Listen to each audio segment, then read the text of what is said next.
The Egyptians are the first who invented or developed the leavening, laying groundwork for the soap or floppy loops, which is really popular and loved of many. And in 2011, the Egyptians coincidentally made a pyramid cake with a height of 8.5 feet. And during the Greeks, there were competitions between nations regarding the quality of their bread.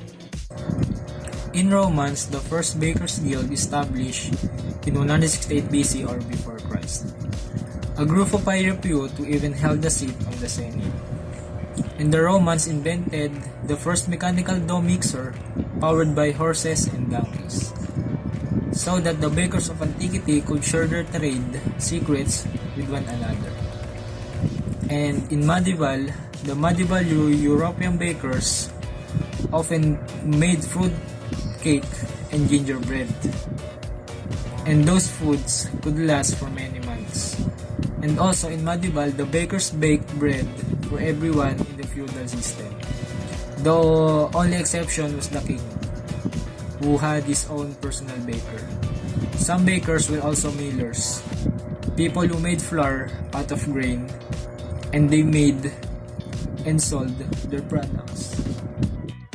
In Scandinavian, basically the term kaka is known as their facial hair and the elaboration of likings.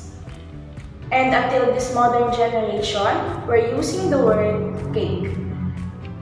In Europe, the 17th century saw the introduction of round cakes and the use of molds and refined sugar. So it means they make a cake with the ingredients that some people might think useless, but it turns out delicious. And lastly, we all know that cake is better when it's served with a tea or maybe a cup of coffee. The Edinburgh Glasgow Library is a bread. Its baker offered to bake Glaswegian-style bread, and while the cakes were made available to the public and it was really appreciated.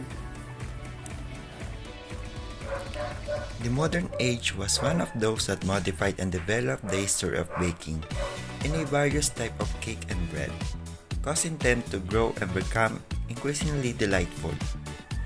As the field of cooking, knowledge continued to grow. The modern era was continued to develop different types of food that satisfied our want or needs.